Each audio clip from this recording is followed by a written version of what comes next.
I'm a preacher's kid, and we're taught how to play church. And notice the words that I use, play church. We don't have to have a following or see God in front of us because we see our parents, our aunts, and our uncles. So we follow them. And so I remember following them, and I became pregnant in my teen years. And when I went to God for myself, because I'm sure everybody else was going to God for me too. When I went to God for myself, I said, Lord, I need to have my own experience with you. I need to know what to do. I didn't know what to do. And so every day I would have a conversation with him, just like he was sitting right beside me, about how to raise my child. I had good parents. They would have done it without a question. But I needed to learn how to be a parent since I found myself in that way. And so as I talked to God and learned more about scripture on how to raise my daughter and how to raise her young with the admonition of Christ, I was able to feel God's presence in our life. I can tell you today that I have never been without him. He has never left me, nor has he forsaken me. And I am so happy to be able to say that today. My daughter, along with her brothers, they're adult individuals now, and they all have their own relationship with Christ. But I'm sure when they were growing up, they were probably following me just as I was following my parents. But get your own relationship with God. He will be the best teacher that you could ever have. It's okay to sit under ministries. It's okay to sit under godly men and women. But God should be your main teacher of his ways. Read his Bible. Get close to him. He loves us. He'll never forsake us. Oh yeah, and I forgot to tell you, when I was going through my situation, I stopped. I didn't go through all the way. I stopped. And he said, why are you stopping? And I said, because I feel like I've put you to shame. And he said, you will never shame me. Don't ever forget that. And that's when I started walking again with God. And it's been 37 years, and I am thankful to God for my journey. All right, so we are going to move on to the next shift story. And if you were on here yesterday and this morning, you know these shift stories have been powerful. So stay tuned and look at your screen for the next shift story.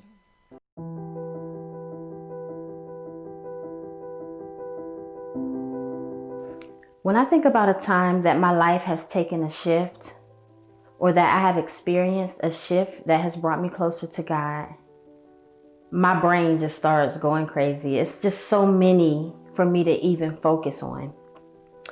There has been moments where I have laid down in luxury in some of the best, beautiful houses, living in South Park and Quail Hollow, to times that I was living on the streets, sleeping in my car, and staying in some of the roughest neighborhoods like Betty's Ford and Roswell Ferry before it is even close to what it looks like right now. I walked and walked and walked on and off in my life, literally walked. But I also had beautiful, nice cars. My first 3 vehicles were Mercedes. But still, in between those shifts, I walked with 1 child, I walked with 2 children, I walked with 3. I've slept in a cold, dark cell, alone, not even afraid, I won't say, because I knew that I had the presence of God with me. But that bed was so cold and there was nothing I could do. It was like a scene from a movie. It was raining, it was cold, and there was nothing that was going to be able to keep me warm. From being persecuted, it's so crazy how familiar you can become with things. I'm so familiar with the court system. I'm so familiar with just the way that those type of things work. But then I was also praised and recognized and honored for the great things that I've done at my school. There was moments where I was in between wondering if I should tell people of the great things and see if they should look me up, because I was afraid they were going to see a mugshot. I lived in fear, even to get a job or even to become a teacher, because of so many things that I had been through.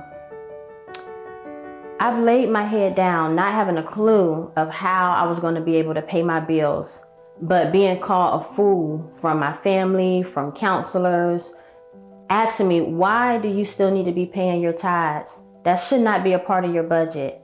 But I still did it. I've been married twice. I have 5 children. Even going back, when I think about all of that, I think of how the Lord brought me out of so much. When I was a young child, I was just so depressed, so stressed. By the time I was 14, I had an abortion. And even after that, I was an alcoholic. I mean, like drinking and smoking while I'm waiting for the school bus. But still, I was an A student. There was so many things that have brought my life in a spiral, in a shift. But when I think about stability and I think about something that has put my life at a moment where I can actually say, Lord, this is where you've called me to be, is when I joined Flowing Life Outreach Church Center. I mean, there's no word for me to describe the joy. The only thing that I can think of is just from reading the Bible. I'm such an avid Bible reader that when I think of when Elizabeth saw Mary and the baby leaped in her stomach, that's the same feeling that I had when I heard Pastor Ty ask if he asked for an invitation for the Holy Spirit. It was almost as if the spirit inside of me said, this is what you are missing. This is the piece of your life that you're missing. And I had operated in the Holy Spirit, but it took for me to remember that that was the piece that I was missing. I had thought about so much after that. And I said, Holy Spirit, it was you that kept me safe when I was in prison. It was you who kept me safe when I was homeless and living in shelters. It was you that comforted me. Hallelujah. Oh, I ain't mean to do this. Woo! Thank you, Jesus. Woo, woo. I'm so sorry. Hallelujah, Lord. Woo. Holy Spirit. It was you when it was nobody that I had. It was you when I was alone. It was you, and it was you, and it was you. And I thank you. I thank you, God. Hallelujah. I thank you. Y'all don't know what I've been through. You have no idea. But it's because I don't look like what I've been through. And it is because of the Holy Spirit. The Holy Spirit has helped me in so many things. And so when I heard Pastor say that, even before I became a member, even before I accepted any other invitation he had, I was like, oh my gosh, this is it. This is what I needed. And ever since then, I can say that I've been able to operate in the power of the Holy Spirit successfully. I have been able to just do the things that our pastor teaches us about being holy and being sanctified and setting ourselves apart. And because I'm still going through shifts, don't think that the shifts have stopped. It is my reaction to the shifts that I'm going through. And so I thank my pastor. I thank you, First Lady. And I wouldn't be able to stand here now to tell you right now that if you have anything that you can relate to my story, if there's any part of my story that you want to even ask me about, feel free. But I'm just going to tell you, you need the Holy Spirit to help you to get through the shifts that you got going on. Thank you. Ladies, that story was amazing. Thank you, Latera, for sharing your story. Thank you for being bold and telling us what you've been through. And like you said, you do not look like what you've been through.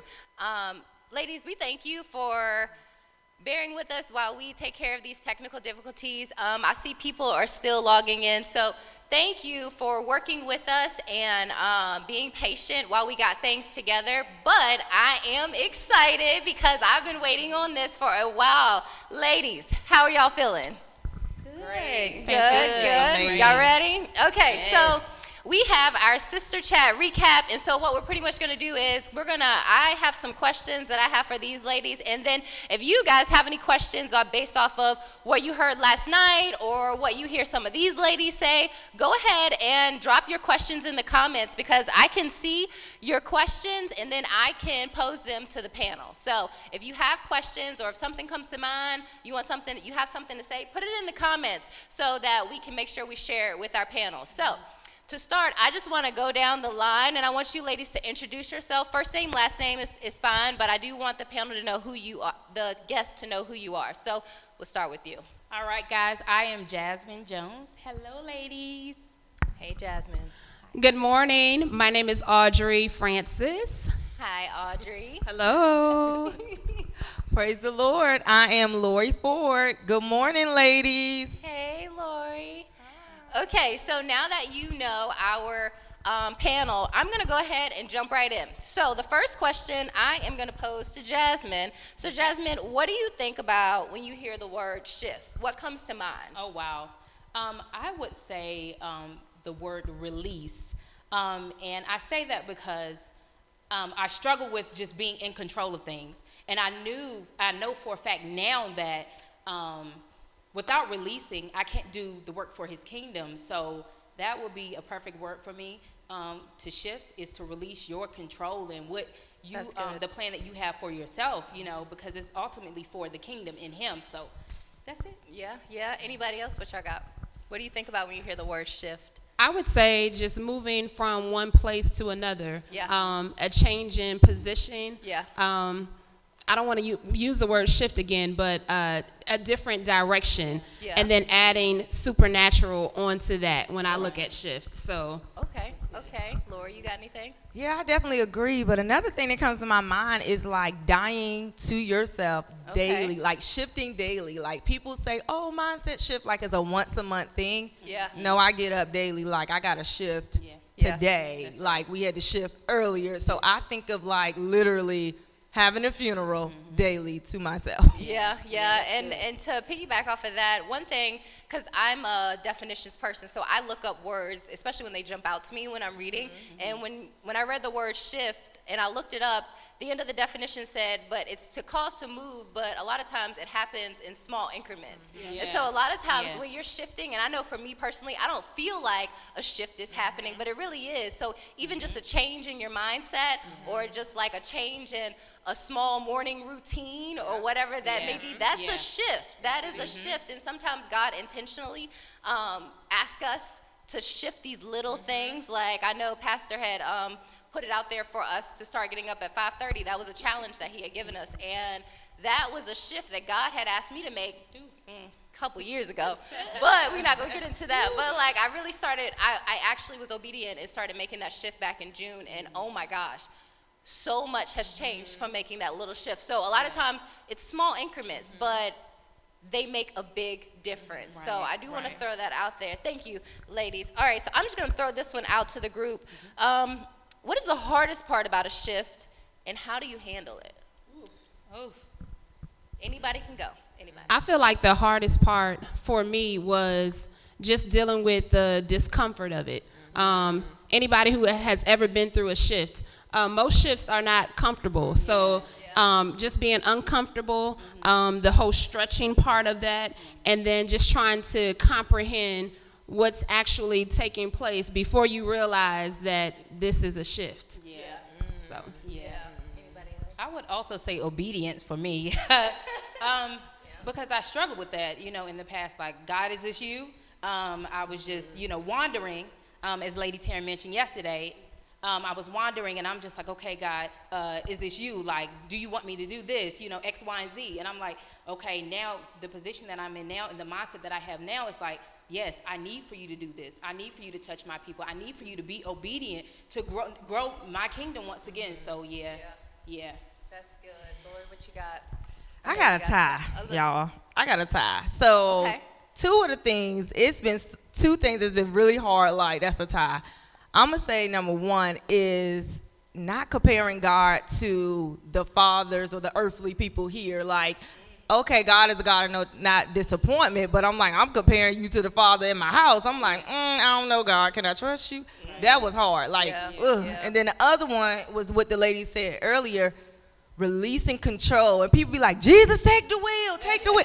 And I'm like, no, don't just take the wheel, take the lug nuts, take the tires, take the whole car, take the transmission. I don't want it. You can have it. Because if you just take the wheel, I'm still in control of the radio station, of the AC. I need you to take all of that, Jesus. And so I was the person in control. Like, who? Finances who? Okay, 50 cents equal a dollar. Okay, that's $1. I'm in control. And so releasing that, it was like, Jesus help me take the whole car and the lug nut. So y'all, if you don't remember nothing else, have them take the whole car, not just the wheel. And two, your way is not the way. You know, your way doesn't work. You realize that. My way don't work.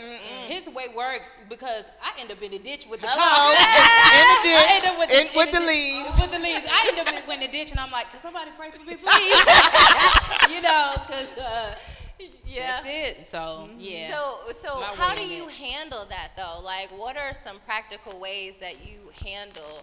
Like, once you realize, okay, things are shifting. I'm in a shift. Like, how do you handle that? Ooh. I would say first thing is, for me, it was a thought process. Just thinking more positive thoughts, and then just trying to first separate myself from drama, get to a quiet place, anything that is causing, the chaos in my life. And a lot of times, the chaos is the shift.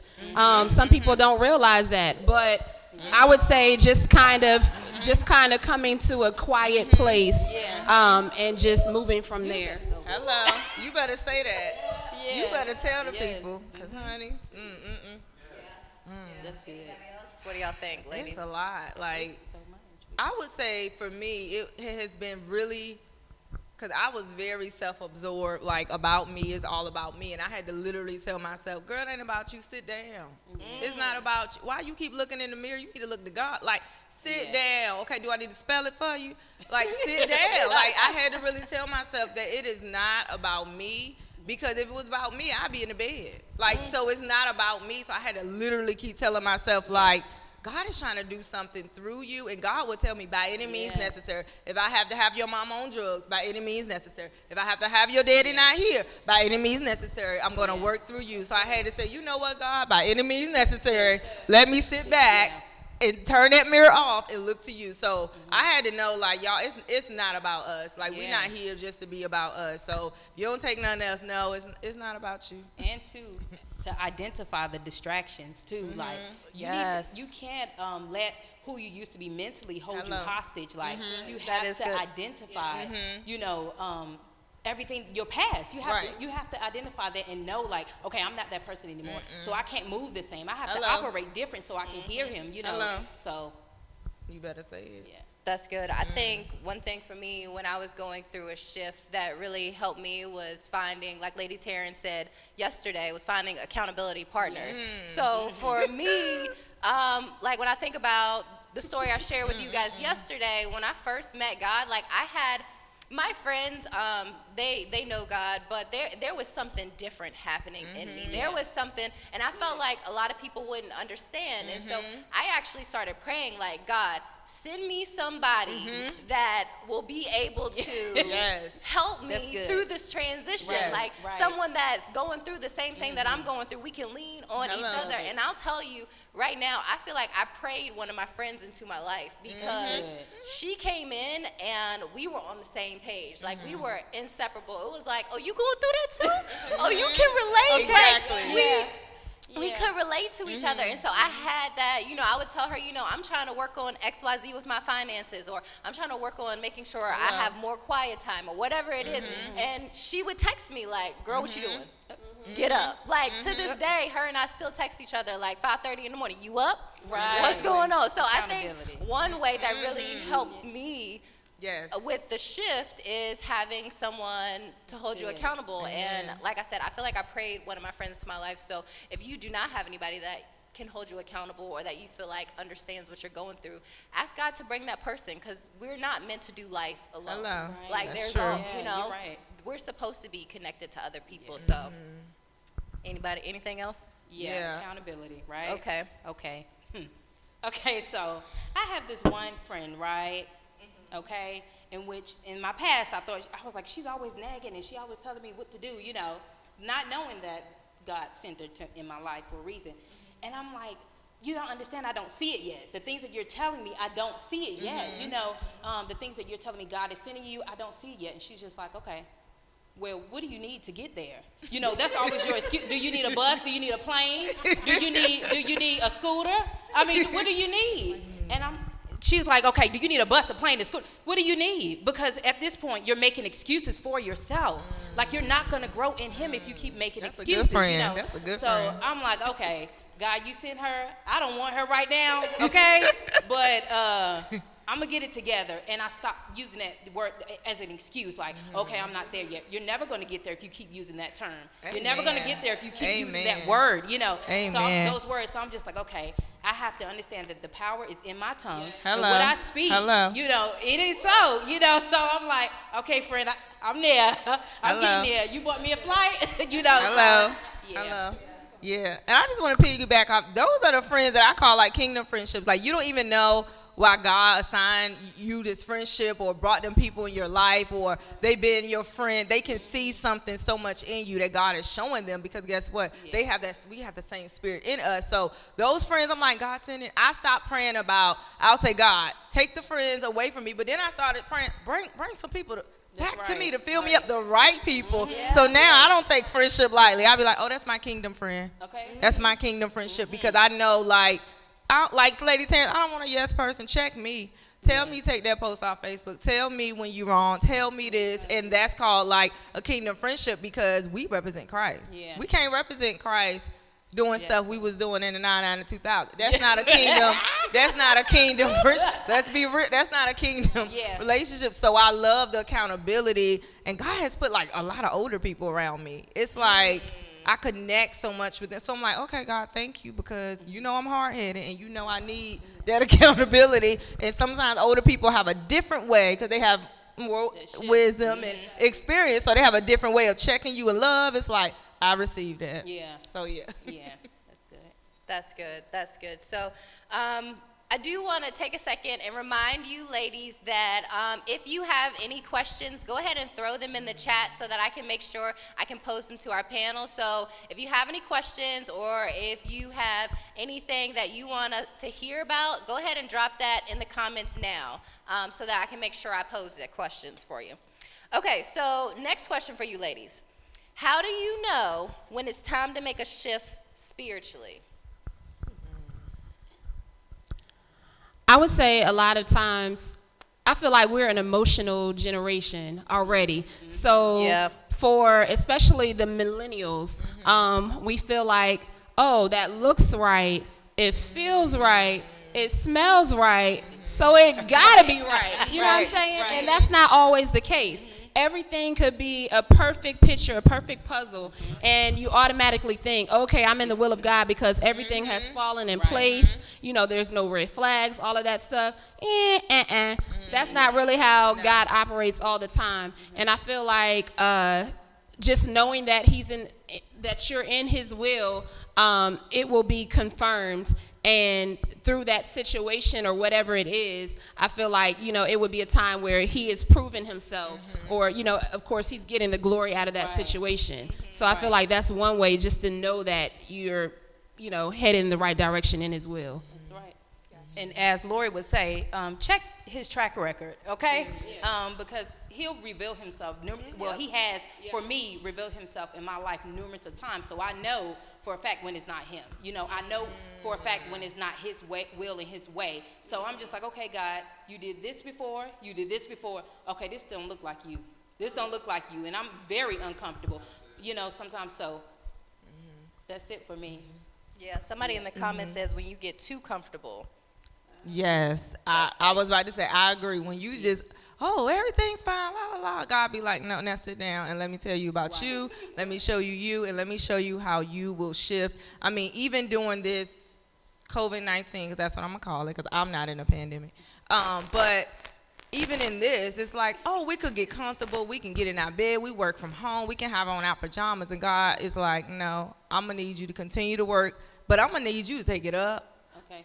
and I'm gonna need you to do some things that's gonna make you uncomfortable. Okay. Like I'm gonna need you to stay up to 4 in the morning and still see a client at 12 because this is the shift I need you to make. So I would say I know it's time to shift when you're comfortable or when God is saying, all right, I got something higher. Oh, you thought that was good? No, I need to take you this way. And you are in tune and you can hear him like, God, I just want to go to sleep. He like, nah, I need you to do this. So I would say just knowing his voice and knowing like he's just going to show you. And then I already know when I'm comfortable, I'm like, oh, celebrate. And then he like, okay, next. Like I be like, well, I'm trying to chill. He like, no, let's go. Like your work is never done. Like until we meet him again, your work is not done. And so he'll give you a day or an hour to celebrate. But after that, he like, let's go. When you working for the kingdom, your work is never done. Yeah, that's good. I know for me, whenever I feel, like AD said earlier, like the chaos, whenever I feel like overwhelmed or I have a lot going on, and I think a lot of times we know when it's just, okay, this is just a moment of being overwhelmed. It's not like I don't have to change something. It's just, I just got to get through this. But then we also know when it's like, all right, something ain't right. Like something's got to move, something's got to give, and then those are the times where I have to go get in my room. I have a room where I just go and I pray, and I'm like, all right, God, what do you need me to do? What do you need me to change? Because I can't keep doing this. Like, especially when I feel like I'm running on empty and I feel like I have nothing else to give to anybody else. Like, we should never be running on empty. Like, that's not how we should be operating. So I think a lot of times that's how I know something needs to shift. Something spiritually needs to happen. Bakir, before you move, I want to say one more thing. No, go ahead. We got Something time. that he just brought back to me, and I'm like, okay, God, I hear you. You also know when you remember your prayers and you write them down, and he reveal it back to you, like, remember that prayer you prayed 2 months ago? Yeah, now it's time to make that change. Now it's time to make that shift. Like, I'm going to be real with this weight loss journey that God had me on. Go ahead. I'm sitting here crying like, no, I can't afford a trainer. I don't want to do this. I just want to lay here, eat my fried chicken and potatoes. I'll be okay. Right, and he's like, what you crying for? Like, what, you the one prayed for this, so I'm here, let's go. Like, reach out to the trainer now. These are the prayers you prayed. And I'm like, okay, God, you right. Like, he will bring it back to you like, oh, remember that time last year when you said, or remember those goals you put, oh, you just thought it was a vision board. No, it's not just a vision board. These are the things you prayed for. So he will remind you of like, okay, this is where we're going. So we got to make that step. So I know, like, you right, God, let me shift because I'm the one said it. So let me go ahead and shift. Anybody else want to jump in on that? No. One thing that Lady Taryn said last night that I kind of want to bring back to you ladies is, how do you recognize when God's doing something or making a shift? Because she said, you know, God won't do it the same way every time. Yeah. So how do you know when it's not, you know, when it's God, but just in a different way? Like, how do you? I think knowing his voice gonna be the same, but his directions is different. Like I said, each time he'll take me higher. He'll say, "Oh, you did write that book. Now I need you to teach that class. Oh, you did teach that class. Now I need you to do a whole conference." Like, he will take it up, so it's like, "Oh, okay, God. So I still hear your voice. I know it's you, but like they say, like, you can't predict God. You know." You seek, you know, you pray, but you can't predict. And he's always taking you higher. That one step of obedience, he like, oh, that's good. You mopped the floor. Now I need you to remodel the whole kitchen. Like, he will take it up. He will take it up a lot. So I would say just be in tune to knowing that he already know you got it in you. He just got to build your confidence. So that little small thing is just building your confidence. Oh, you took a step to the right, now step to the left. Now cha-cha here, now cha-cha there. Now do the whole slide. He'll take it up. Like, he'll be like, okay, now tie to the left, now back it on up like a U-Haul. Like, he would do it. He would say it. He would take it up. So for me, I'm like, okay, God, I hear you. You told me to do the whole slide this time, not just go to the left. So for real, y'all, I know we're making, but that's how it is. Like, I have to be like, oh, it's like the cha-cha slide. Like, I got to relate so I would know, like, okay, God. Yeah. Anybody? I think you'll suddenly become aware. I think awareness is the key for it. Like, you'll start to see things differently. You'll start to hear things differently. So I think your whole perspective will just kind of change in that. So I would say for me, it was awareness. That's so good. true. That's Start good. there. And when she say awareness, I'm just like, okay, that's giving God your time. You know, you have to give Speak him on your that. time. That's true. That's true. That's giving, being aware. You can't do that eating Burger King Hello. and McDonald's 'cause you sleep. with a clouded mind. You have to give him your time. You have to. I'm an exemplar of him. Okay, Hello. he don't eat nasty or whatever. So I'm gonna eat good. I'm gonna cleanse myself. You know, so I can become aware of his voice and be, you know, make it so I'm able to receive him correctly. Yes. You know, so. Yes. And you can hear him and be woke and not tired. You can be woke and not tired or sluggish, you know. Right, that's true. Operating off fumes. better Okay. say Yeah. it. So. Yeah, Were you I about agree with AD. That awareness The is awareness huge. is good. Oh my gosh. That's Yeah. so huge. Were you about to say something, AD? No. No. Well, I'm glad Jasmine went there because I was thinking about going there too. I think one thing, being able to recognize when God's doing something a different way, it, like you said, it takes clearing out distractions. It takes, because I keep referencing my shift back in 2015, but that was a huge shift. It really changed my life. And one of the things, I'm gonna be very transparent with you guys, one of the things that was really clouding my judgment was the activities that I was engaging in and having sex outside of marriage. One thing God took away from me was having premarital sex. Like I was connecting with all these people. You don't understand what gets attached to you when you give your body, yourself to someone else. Like you are mentally connected to that person at that point. You are attached and you don't understand how much that influences your decisions. Like there would be times where God would be like, go talk to me because I got something I want to tell you. And I'd be like, oh God, but I got plans to go here and I'm about to go there. And it's like, but you're missing what I'm trying to tell you because you're too distracted with X, Y, Z. And so clearing out distractions is a big deal. Like even getting up at 5:30 in the morning for me was a shift, but that was before my mind got bogged down with the day's, you know, activities and everything that was going on. I had a chance before I put anything else on my mind. You know, I try to do it before I open my social media. Before anything else comes into my mind, all right, let me go talk to God. Let me go see what he's saying. And so, like you said, that eliminating distractions is a big deal. So I think, and you know what your distractions are. You know. Don't try to act like you don't know. Like, because as soon as you do it, you already, like, you feel it. Like, you're like, ooh. Like, you know. We know what it is. Were you about to say something, Lori? Yeah, I was going to say, I totally agree with those distractions. And my friends know I will call a fast in a minute. I'm not talking on the phone this week to you or nobody else because God is first. So, but the thing is, God has brought kingdom friends in my life, and they do the same thing. So we don't get offended when we on a fast or we not talking to each other. Just send me a text, I'm alive.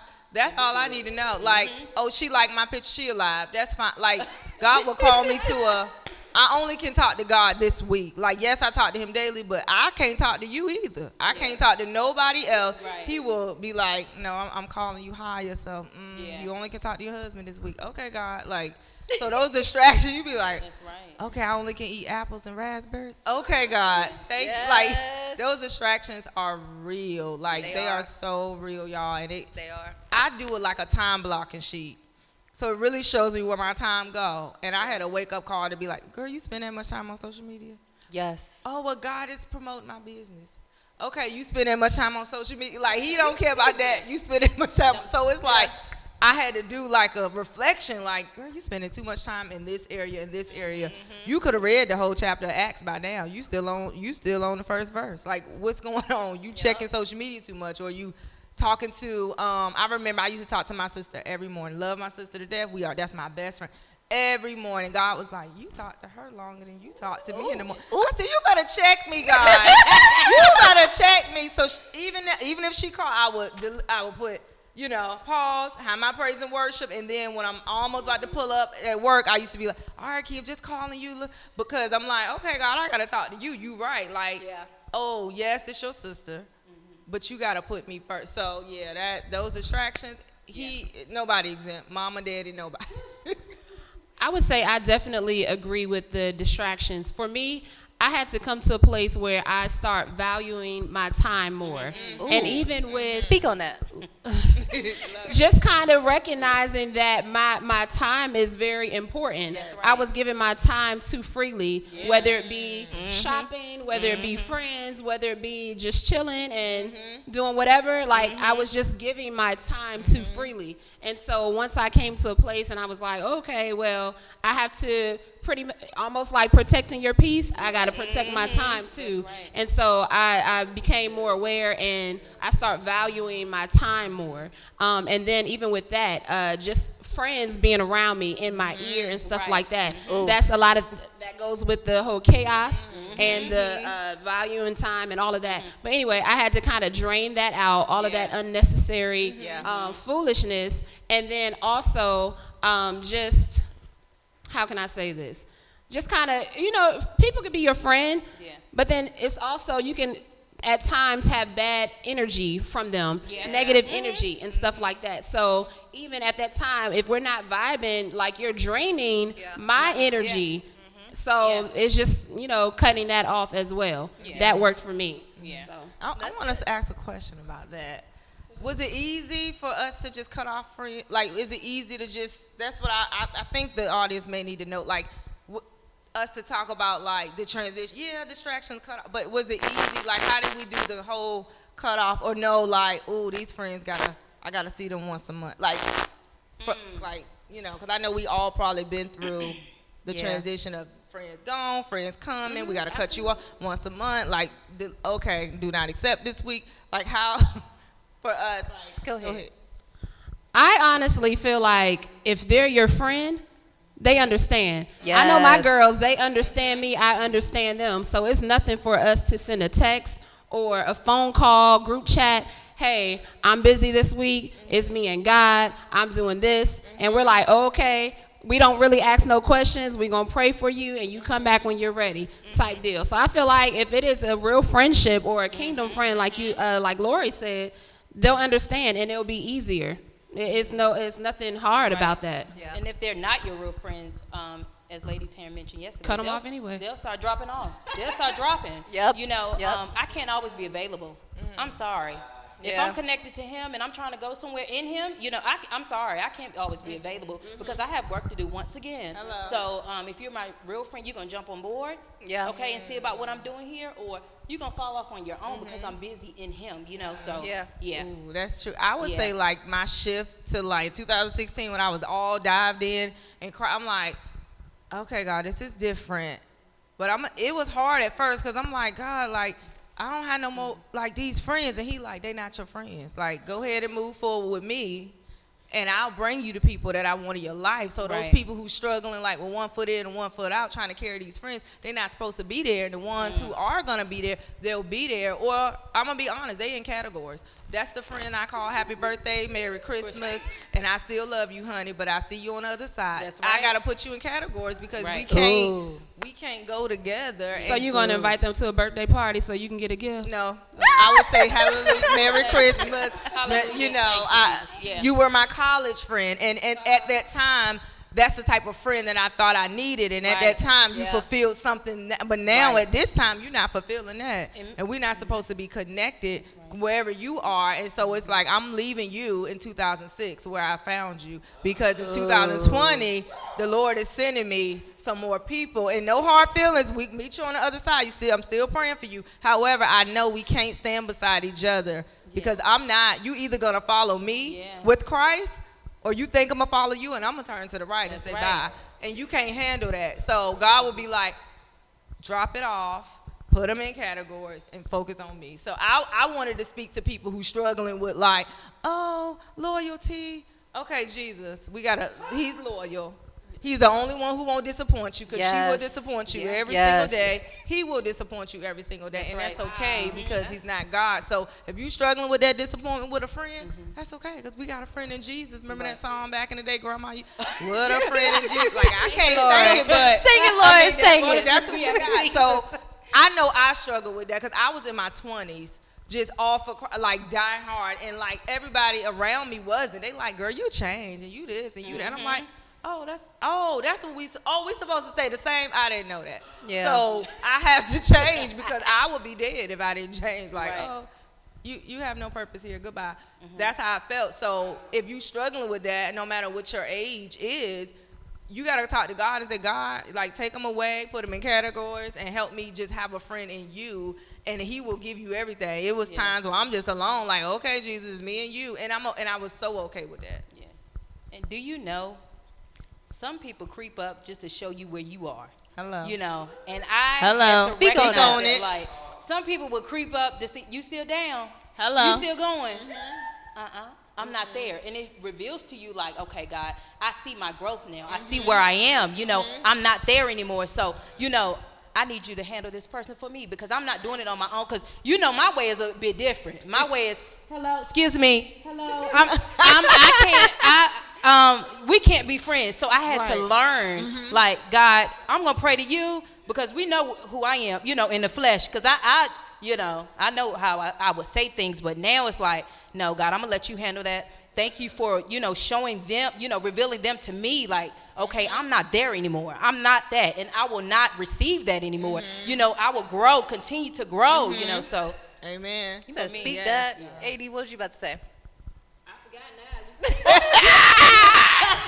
Those friends. Huh? That's good. That's That's good. good. That Look on is you. that They is will really good. creep back and remind you of who you used to be. Yep. And you be like, Yep. oh, girl, you can carry that weight because I'm not. You can carry what I used to be, and that's okay because I'm not that anymore. So I love that you said, like, I'm not that. So You're not Yeah. TLC. You're not gonna keep I'm creeping. You're not gonna keep creeping. You're not gonna keep you creeping wasn't back that- up. That's true. And I'm gonna creep on you, right? While you stay there, and where I was in college, you can have all those memories. You That's and right. those mememories can keep each other, and I'm gonna move this way. That's right. Yeah, right. I'm gonna grow. Right. Like AD said, for me, I seen a lot of my friends. Well, I would even say my roommate. We were really close. We did everything together. You know, we go out and hit the club together. We get dressed. We take shots. You know, we be Lit. out there. But like even when I started changing, you know, where I would go and who I would hang out with, you know, sometimes she would still go out and she'd come back home and she'd be like, oh, I really wish you could have went out with me, but I understand. You know, I understand what you're going through, and those are the people that you need to have in your corner. And like y'all have been saying, if they're not with your shift, if they're not with your change, then they need to go. Latoya in the comments, Latoya Miller said, cut the suckers loose. Okay. Pastor E. Listen, Okay, yes. Toya, what are scissors? Listen. Yes. Yeah. My dad's famous quote, Pastor E.G. Francis, has always said, cut the suckers loose. Yes. If it's draining you, Yes. if it's draining you, if Yes. it's draining everything out of your life, if it's pulling you down, Yeah. cut the suckers loose. Right. That's it. That's Yeah. good, Toya. Yeah, thank you, Latoya. Shout out. Thank you Thank for you, that Latoya. one. Thank you, that. You Thank are you. so right. You are so right. All Look here, right. that do remind me. I have one friend, my best friend in the whole wide world. I love that she respects my walk, although you too. she's not doing it with me or Yeah. whatever. But she Yep. respects, like, I never forget. And people was like, you wasn't offended. I never forget for her wedding. She did not invite me to her bachelorette because she know I was not about that life.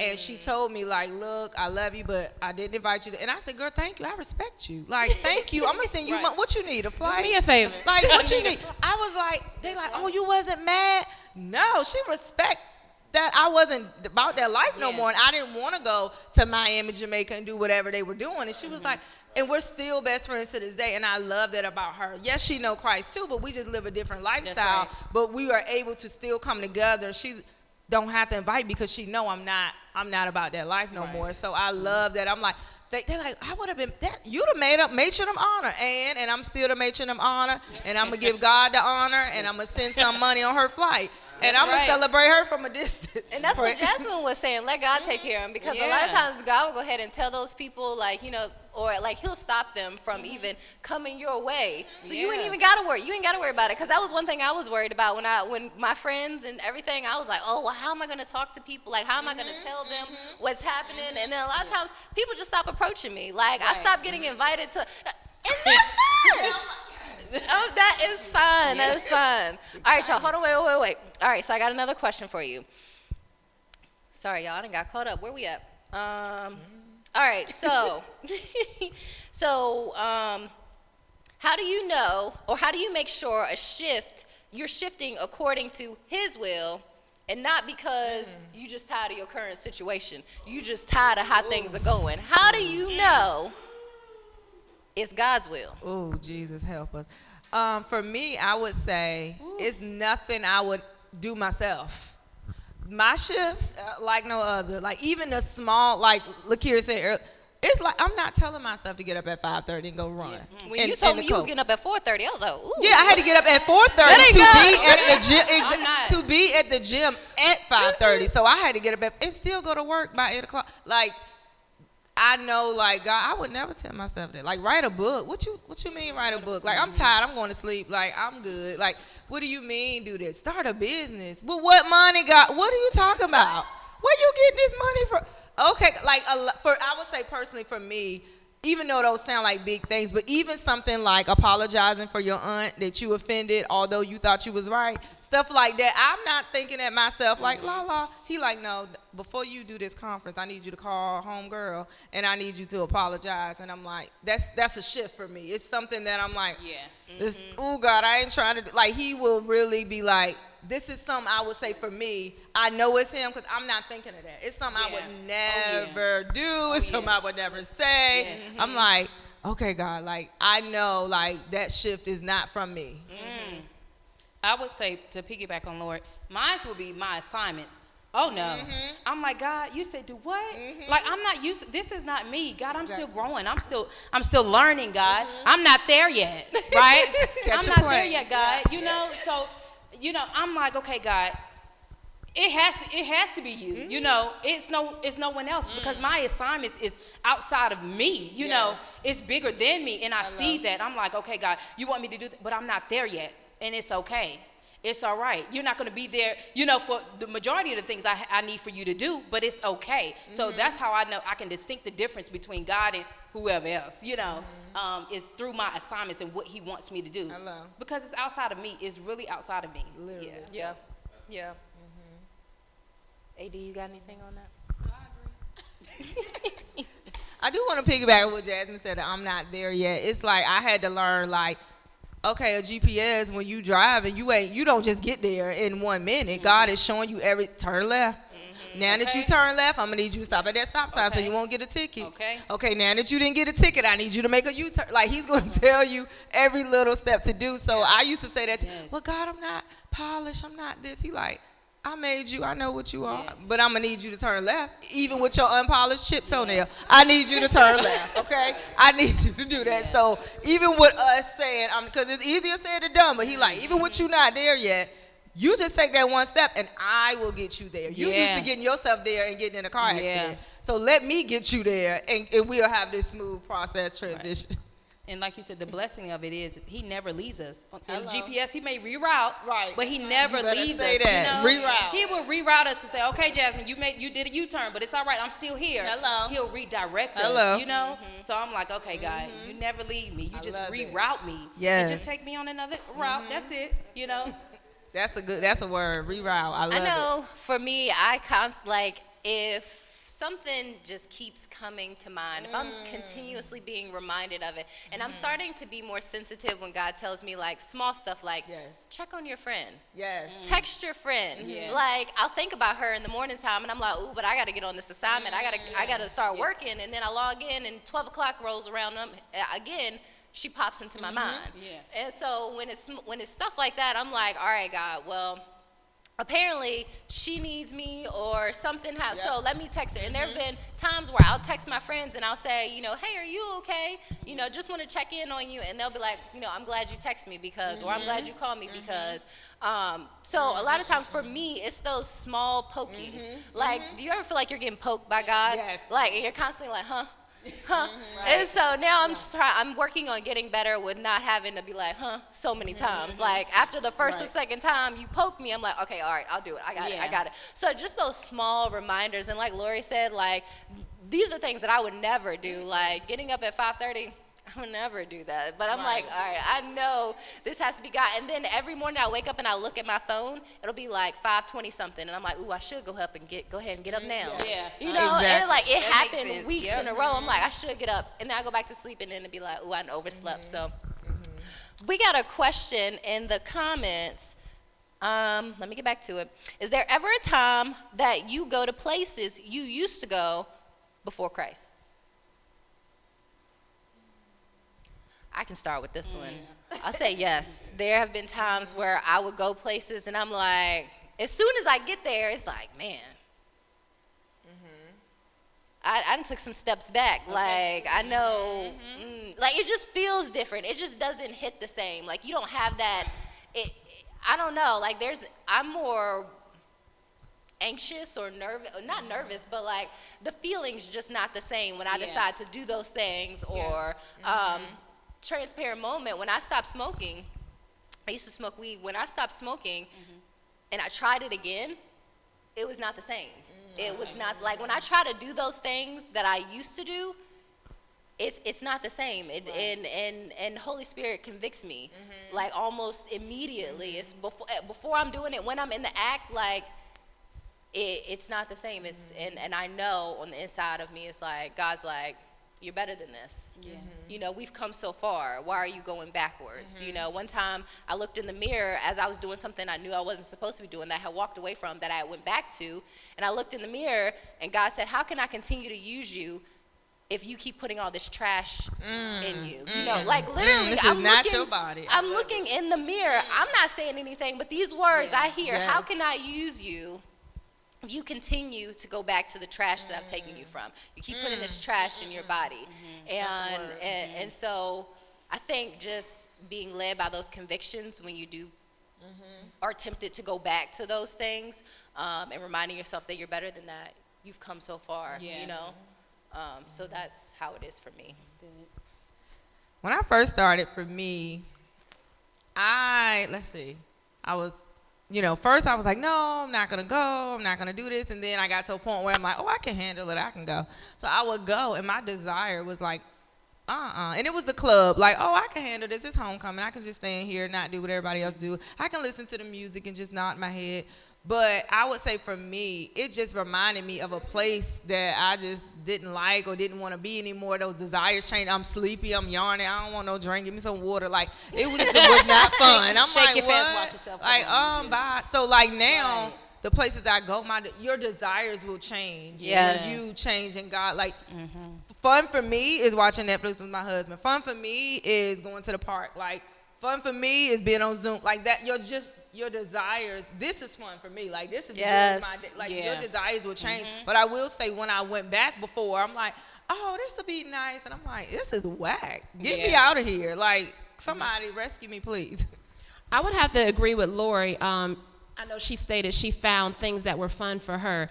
I would say it also helps to replace the things that you used to do with new things, new activities, because you can't just say no to one thing and then, it would be a void somewhere, So if you used to go to the club and it's no longer a desire or you feel convicted, find something new.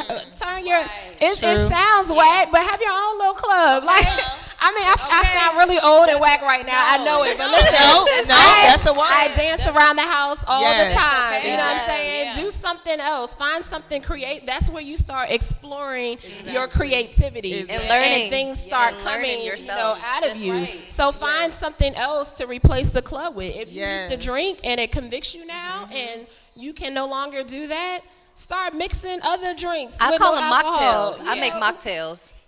You said what? I make mocktails. I put them in a nice little glass. Some spray.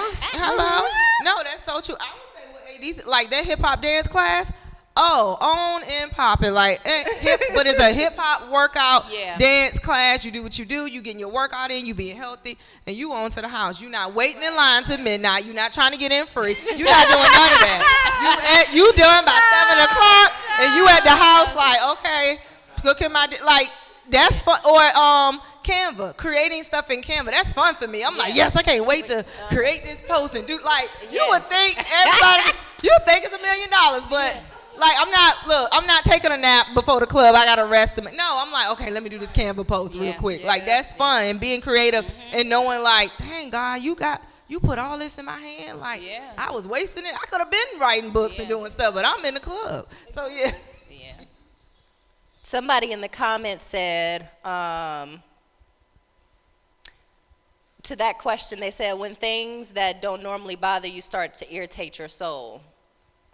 And I think that was good too, because a lot of times when you go out places and like things you didn't notice were a problem before, you're like, this happened the whole time and I was fine with this. I was okay with that. And I feel like when you get to a certain place in Christ anyway, if things aren't starting to convict you, if you're not starting to feel a certain way about bad things or things that you know you have no business doing, you're in a dangerous zone. Like really dangerous. If you're not convicted, listen, that's extremely dangerous. And I feel like the same way with people in general. When you're not in the will of God, that's also a dangerous place to be. You can walk right out of here and a car hit you, and God is not obligated to keep you. You're not in his will. You know what I'm saying? So I think it goes both ways with just feeling that conviction. So that's good. All right. So we got a couple minutes before we wrap up, but I do want to pose this question, and I would like every lady to answer. What were some results when you started being obedient during your shift? What were some things that happened? And let's just wrap it up with this, because I think when you're in a shift and you are obedient, you do see results. So I would like each lady to share it. Whoever, you guys can decide who's going first. I would say for me, my wholeness, and I was able to see God clear. I was able to hear God. I am now able, to hear God clear than ever. You know, and I'm whole and I'm content where I am. It's always room for growth, but I'm in a great space mentally. You know, I'm able to seek him versus calling a friend on the phone first. You know, I'm able to spend more time with him and understand this is why you need time with me, and then to, move from that, So I would say to just hearing his voice clear and knowing who I am in Christ, that's the beauty of everything. I'm able to grow and do his will, his way, and not my own way, because my way don't work. My way don't work. Car being a hole did it. Right. The car in the ditch, yep. So. All right, 80. I would say for me, I found a lot about myself. Like, it was new things that I found about myself that I had no idea that was in me. New thoughts, new ideas. God birthed a couple of things in me during my shift. I went through a very bad separation that ended in divorce. And so with that, and a lot of people don't know, like, I had suicidal thoughts. I dealt with depression. Just a lot of things, but for me, I masked that with, a big smile and just my personality, like kind of overpowering, or I let my personality overpower those thoughts and, just masking it by that. But through that entire the shift that was taking place, it was very chaotic. It was a lot of, I literally hit rock bottom. I felt like my whole world was shaken. And so at the time, for me, it was like, God, why am I being punished? Why is this a negative thing? But through that, I found the positive things. Like, again, I found a lot about myself through that process. Like, I've now I could say I'm getting better, but I'm moving to a place where my heart is healed. I'm at peace. I can also say that even in that, like, I'm at a good place. I'm happy. I feel like now I treat people better than I did prior to. So, I feel like I've always been a nice person. Let my friends tell it I'm the mean girl or whatever. But I feel in all of that, God has definitely taken me to a better place in my life where I'm able to encourage ladies. I'm able to help ladies. Absolutely. And prior to all of that, I'm looking at every lady like, why you here? Okay. What you want? What have you done? Okay. Like, don't get too close to me. Right. And I can honestly, like, I'm no longer there anymore. Yeah. So I feel like the results of this shift has just kind of opened my eyes a lot more. And like Jasmine just said, I'm free. Like, I'm free. I'm whole, and I'm good. Hey, everybody. Oh my God. Praise Hey, God. y'all. That Hey. was good. Thank That you, was thank good, you. AD. That was good, AD. I love it. I love the transparent. I love it all.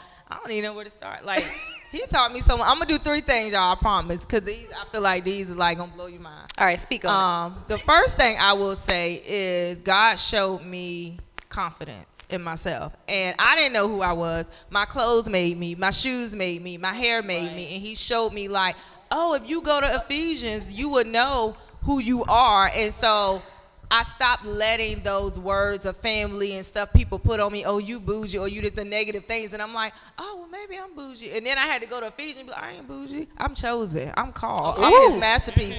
Oh, that's what it is. So he really gave me the confidence to be like, you are my royal child. Like, this is who I called you to be. So now, yes, I will go to the food line with sweatpants on. Okay. Because before I had to have on 6-inch heels and my hair done because I didn't know who I was. Okay. So now I'm okay with, oh, the clothes don't make me. Oh, okay, God. And so I found my purpose. And so God showed me who, and I no longer felt like, you know, my mom was on drugs. I don't know my father, so I always felt like I was a mistake. So guess what? I'm masking it with these heels. Okay. So he's like, no, you wasn't a mistake. I chose you even though they were on drugs. I put you in the womb. So I'm like, okay, God. So with that, like that shift helped me to be more bold and confident in who God say I am and not putting what everybody else say about me on me and carrying that weight. It's like, you can have that weight. And then the other one was peace. I could have $0 and still have peace. Like, I got the whole world. And like, literally waking up like, okay, God, what you want from me today? Got $1.20. Because money didn't make me no more. Like, that didn't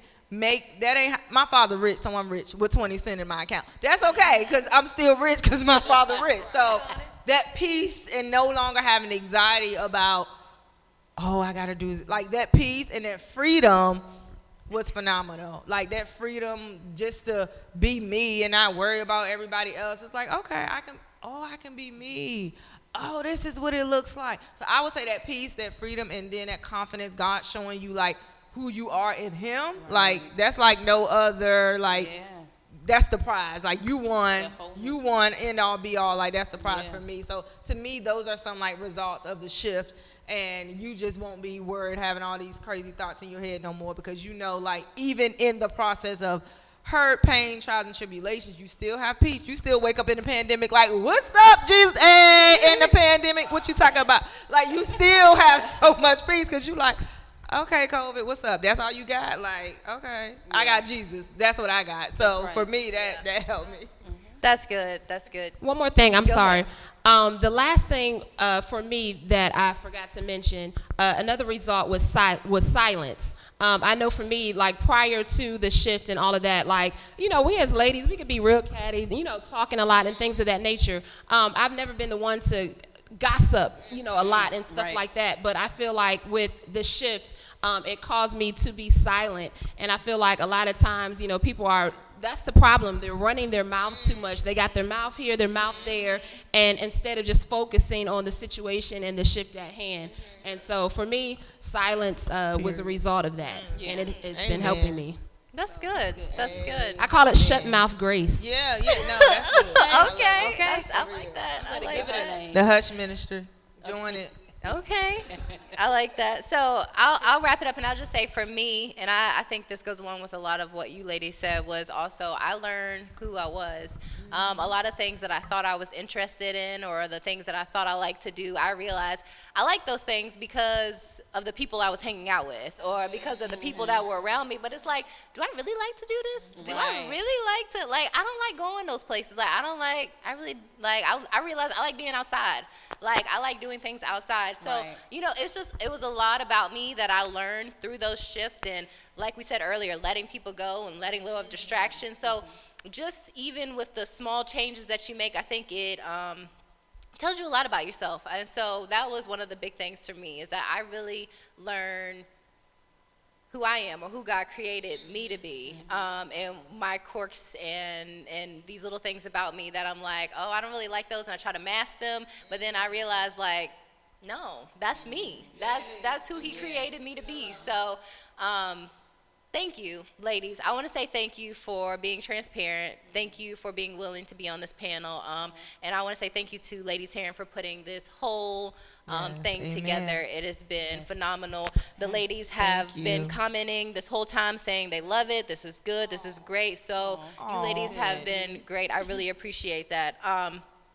Before I turn things over to Lady Taryn, there are a couple announcements that I do want to make. So we have another giveaway that we didn't tell you guys about. So we have another giveaway. And so earlier today, we put in the comments for women to tell us how they were feeling from last night. And so the winner of this comment, of this giveaway is Velmetria Weeks. So Velmetria V, if you are on the stream, go ahead and comment. I see her in the comments, so I know she's still here.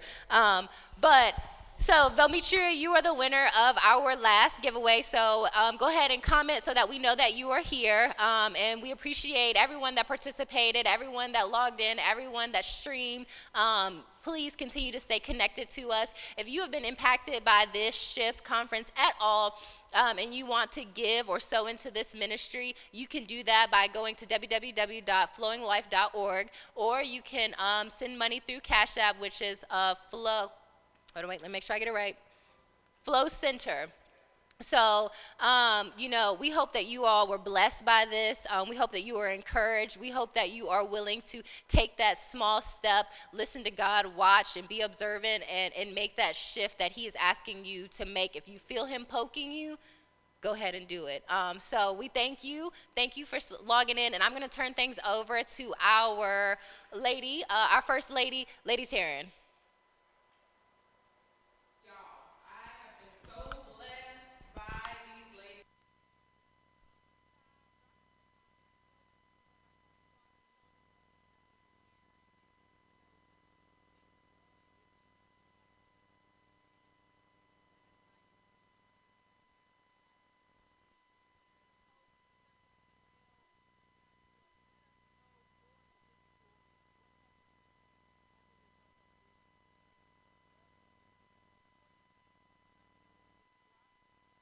Before we close out this event, last night God allowed me the opportunity to minister about Jesus when he was in the garden and illustrate what that looked like, the things that he felt while he was in the garden.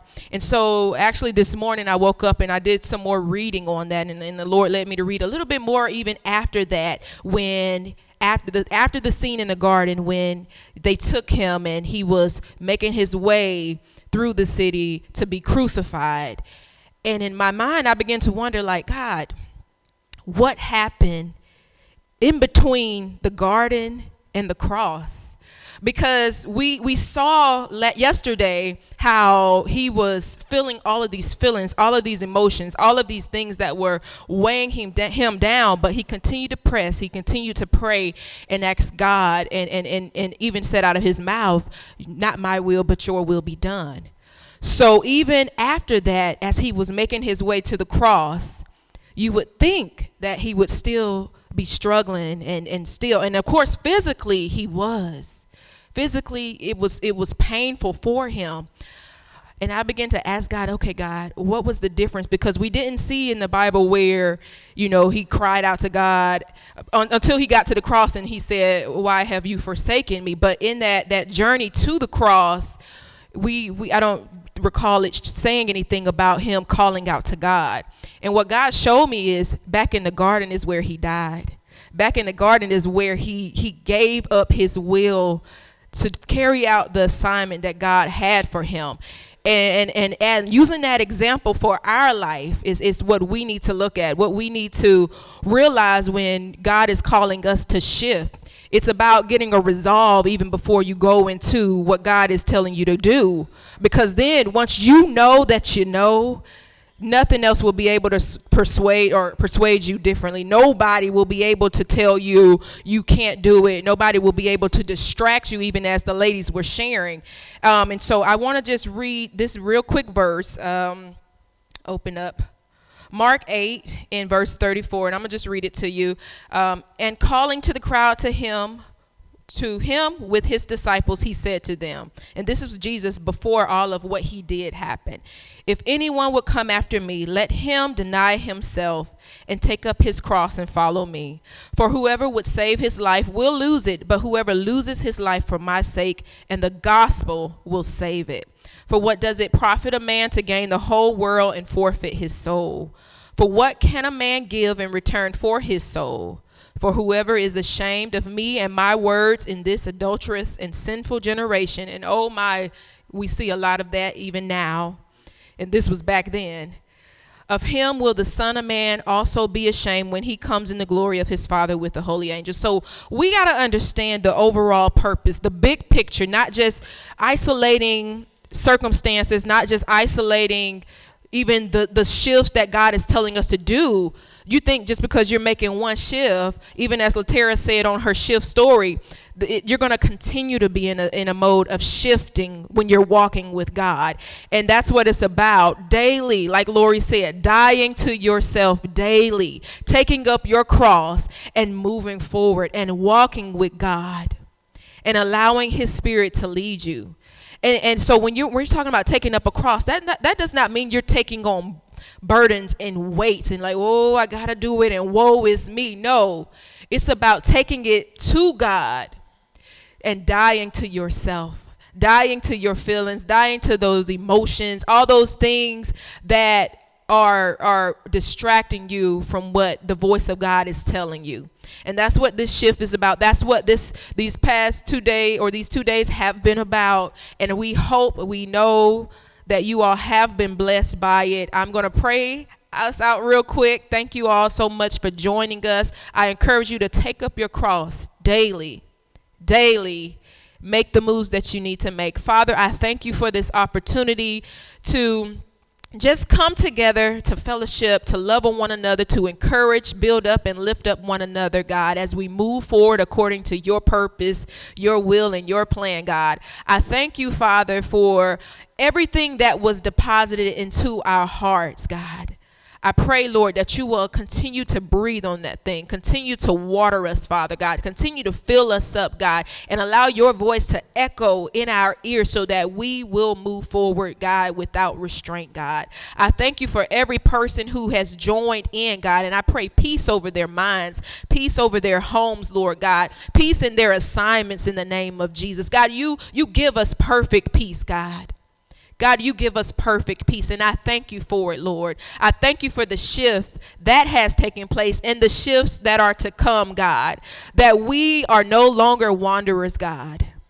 God, that we will look to you as our help. We will look to you as our strength, Father. You have everything that we need. And God, you've given us your spirit, which means we have everything that we need, Lord. So I thank you for this event and that it has gone up for your glory, and that there will be testimonies that come as a result. In Jesus' name we pray. Amen. Thank you all. Love you all. And if you want to join us tomorrow, Sunday, 10 a.m., we'll see you there.